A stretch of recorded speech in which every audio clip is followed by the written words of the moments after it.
everybody. I want to address something that I've been wanting to address for a little bit now, and I see a lot of people arguing this fact. Are classic cars reliable enough for daily use? And by classic, I mean anything made in probably the 70s, 80s, 90s, specifically the 70s and the 80s.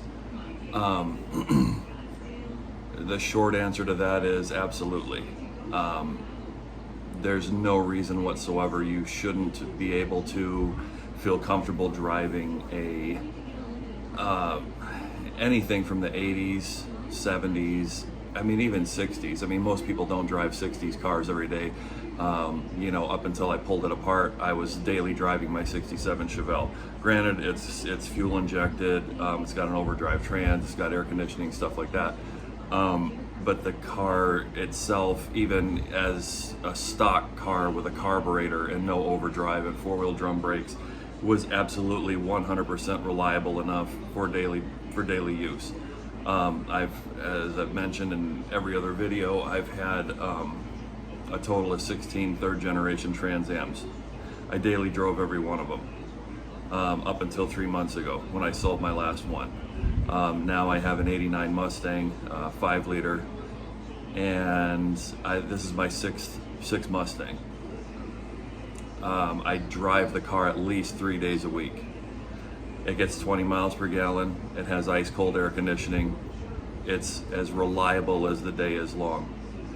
People drove these cars daily. They went on cross-country vacations in them. They pulled trailers with them. I'm not saying Mustangs or anything, but I'm saying in general. Granted, for the most part, older cars aren't as fuel efficient, but in my opinion, they're 1,000 times easier to fix. They're 1,000 times easier to service. They require, I don't want to say less maintenance, but there's less things to go wrong in an older, let's just use it as an example, an 80s or 90s fuel injected car. Cars today are made to fail. They're made to break. They've got 7, 8, 10 speed transmissions. They've got CVT transmissions. They've got modules after computers. They've got modules driving the door locks. They've got modules driving the power windows. You've got these I don't even know what they're called, but these radios, these infotainment systems in them that control your gauge cluster. All of your accessories runs through these things, and if that breaks, you're dead in the water. What do you think is going to happen when that car's out of warranty and your CVT transmission takes a dump and the car's dead in the water on the side of the road? Are you going to spend $7,000, $8,000, $10,000 for a replacement trans? No, you're going to junk the car, because that's the way society is today. It's a throwaway society. Everything is replaceable. Everything is disposable. Back in the 60s, 70s, 80s, 90s, there was brand loyalty. You had good luck with a Ford, you stuck with Ford. You had a Chevy or a Buick or an Oldsmobile or a Pontiac or a Plymouth. That's you stuck with what served you well. Now people are, they're paying more for these cars than, a lot of times they're paying as much as their mortgage payment on their house. These new Suburbans and Escalades and Expeditions and stuff like that, they're $100,000 vehicles, and the value of them plummets like a stone 5 years after it rolls off the lot. And what do you think is going to happen when that thing is out of warranty? You know what I mean? Take my '89 Mustang, for example. There's very few things that can go wrong with that car that'll leave it dead on the side of the road. One is the fuel pump, which can happen to any fuel injected vehicle. The next one, you've got your distributor module. there's nothing that can go wrong with them. And people use the safety argument. Oh, well, you know, they don't have crumple zones, they don't have airbags, they don't have side curtain airbags, they don't have this, they don't have that. You like I've said in previous videos, driving these cars, you adapt to what you're driving. You know, I mean, granted, out here in Phoenix, Arizona, all of the speed limit signs they're decoration. Nobody pays attention to them. Nobody obeys them. Anything like that for the most part. People run red lights. People don't use turn signals. People tailgate. People pull out in front of you. You know, and granted, yeah, in certain situations, yeah, an '89 Mustang, for example, is going to get creamed and ripped in half by a 2018 Honda Civic. It would rip the car to pieces. But you know, the same people that are claiming this, you know, doing this safety argument, oh, old cars aren't safe, this and that, you know, they're the ones hopping on motorcycles. What would you rather get hit in or on? You know, if someone was to pull out in front of me, I would much rather hit them in in my Chevelle than be on a bike and, you know, game over. You know, it's just, I don't understand, you know, I mean, like I said, these cars were daily drivers when they were new. They drove them coast to coast. They drove them in snow. They drove them in rain. They drove them everywhere. You know, I mean, out here in Phoenix, granted, you know, most of you people probably live in climates where you get, you know, snow and stuff like that. You know, you're not gonna drive an '86 IROC in snow. You're not gonna drive a '91 Corvette in snow, or a '93 Mustang or anything like that. They're just not good vehicles in snow. Period. Can they do it? Of course, because people used to do it. You know, there's people out here in Arizona. You know, you talk about safety. I daily drove a Bug, a '71 Bug, up until a few years ago. There's still people around here, you know, within a couple miles of me. I see them almost every day. One guy's driving a Karmann Ghia. There's another guy driving an oval window Bug daily, every single day. And you know what I mean? Like, it's if you're gonna worry about safety, and you know, to the point where you're not gonna buy something and own something and drive something that you enjoy, then stay in your house and curl up in a ball in the corner and let everybody else have fun. You know what I mean? Don't leave your house. But in terms of reliability, there's no reason whatsoever you cannot drive one of these cars. You have to be a bit, I would say, mechanically inclined. But I mean, you know, like I said, going back, short of an electric fuel pump taking a dump, which only happened to me twice. One was on my '90 Mustang back in like 1999, 2000. The fuel pump went out about a mile from home, because it was a cheap aftermarket pump. And then I had my last Trans Am, my '83 Crossfire.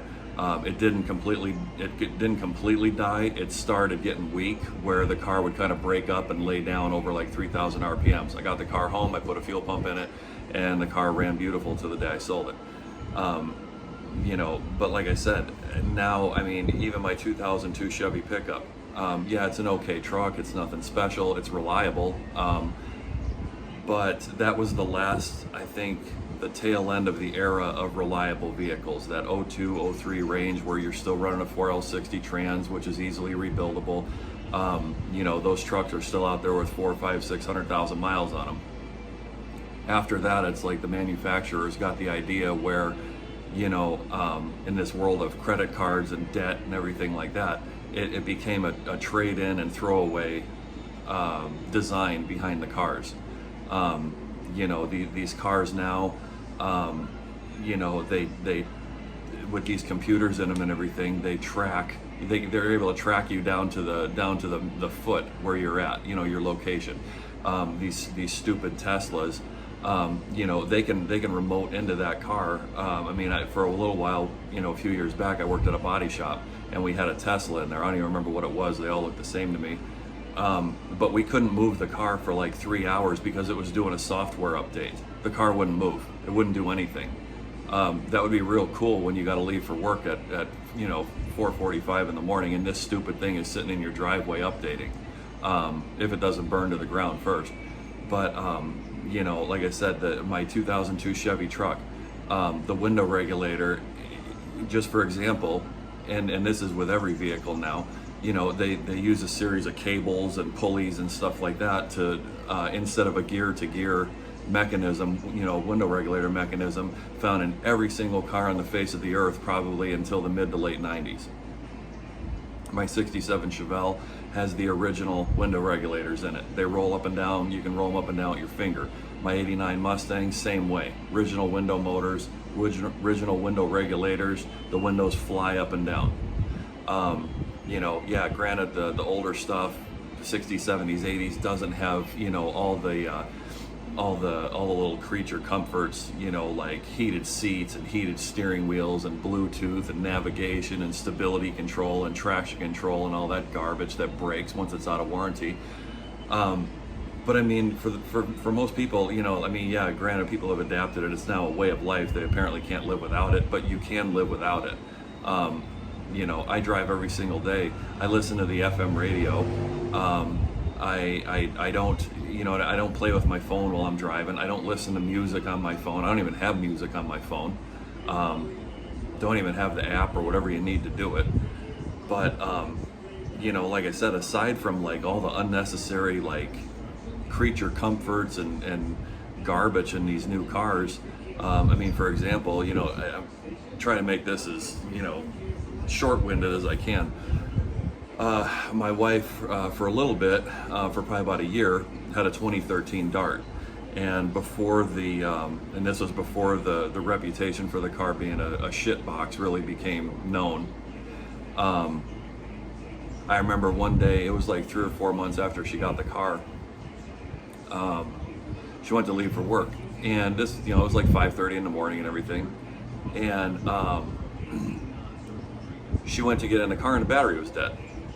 It's like, okay, you know, maybe you left something on, you know, stuff happens, dome light, map light, something like that. No, we open up the door and the needles on the dash were ticking. They're bouncing up and down. And it's like, okay, that's weird. Put a new battery in the car, or no, I take that back, charge the battery in the car. I drove her to work, charged the battery in the car, and come back that afternoon and the battery's fully charged up, but the needles are ticking. What had happened was something in this stupid software, the car needed a software update, had the needles, the dash had been basically active all night long and ran the battery down.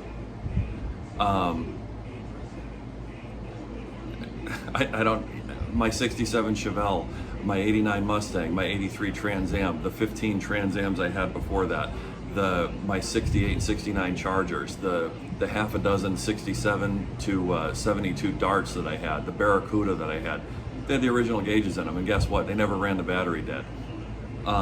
So you see where I'm going with this. You know, there's no reason whatsoever you cannot, and granted the whole Cash for Clunkers thing, you know, that's an estimated like 675,000 cars that got wiped off the road and destroyed for no reason. You know, I think it was all part of a bigger plan, but I'm not going to get into that right now. But people were trading in Mustangs, Camaros, Cadillacs, Corvettes, pickup trucks, vans, family sedans, and, you know, they were destroyed for no reason at all. Those were perfectly good, reliable cars that would, more than likely, most of them would probably still be on the road had that program not happened. What I mean by that is it's not like I'm not going to get into a whole political thing right now, but the point is those cars, probably most of them from the 90s, late 80s through the 90s, were perfectly reliable cars. They'd still be on the road today, and there's no reason they can't be. You know, like I said, these older cars, they're modern enough to where you get good gas mileage. They'll start in 10-degree weather, just like they'll start in 115-degree weather. They're air conditioned. They ride nice. You know what I mean? There's nothing wrong with driving, you know, what now they're calling a classic car.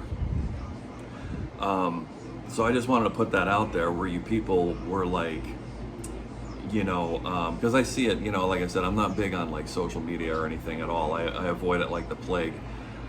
But when I do pop in, or when I do hear something, or when I'm talking to, you know, one of my car buddies or something like that, and, you know, there's people like adamant that these cars are so unreliable and unsafe and this and that. And it's, you know, it's like I said, what would you rather get T-boned in? You know, my 67 Chevelle or a crotch rocket? You know what I mean? These people, again, you know, they'll badmouth everything, and, you know, oh my God, they're so unsafe. You're nuts for driving that thing every day. And I understand that from a value standpoint, like the condition of my Mustang. The car's too clean to, you know, to park in a mall parking lot, or, you know, to leave sitting on a street corner for 8 to 10 hours a day. Fortunately, where I work in a secured lot. You need a security card to get in. Nobody's getting in or out without a card. You know, but like I said, I wouldn't leave the car just from a value standpoint, because, you know, my luck, somebody that wants the car more than me, some crackhead junkie wants to go for a ride, wants the car more than me, and, you know, the car would be gone. But like I said, I'm not going to keep the cars that I have sitting in the garage and refrain from driving them, because I'm afraid of getting rear-ended at a stoplight or something like that. And as far as safety goes, yeah, these cars don't have traction control. They don't have stability control. They don't have anti-lock brakes. They don't, you know, I mean, the list goes on. But you adapt to what you drive. You don't drive the car like it's a ZR1 Corvette or a Z06 Corvette, or you know, a Shelby Mustang, which has a 60 to 0 stopping distance of like 110 feet. You don't drive an older car like you would drive one of those cars. You adapt. Just like you adapt to not having 15 USB ports on your center console, so you can charge your laptop, your cell phone, your iPad, whatever else, you know what I mean. But like I said, going back, you can totally drive them. There's no reason why not. Hop in your car and start driving it. You know what I mean? If you got one of these cars, regardless of what it is, it could be an '88 Beretta. Get in the car and drive it. Enjoy it. Have fun with it. They're simple enough. Get a manual. You know, if you're not mechanically inclined, get a manual. Anything that's going to happen to one of these cars, for the most part, can be fixed in your garage with a basic set of hand tools. Okay, so that's all I wanted to say. I wanted to touch base on that and just, you know, reach out to everybody, and at least that's my opinion of it. You know, and if you guys disagree, or you've got other thoughts or ideas on the subject, definitely leave me a comment and chime in with your opinion, because I'd like to hear it. All right, catch you guys later.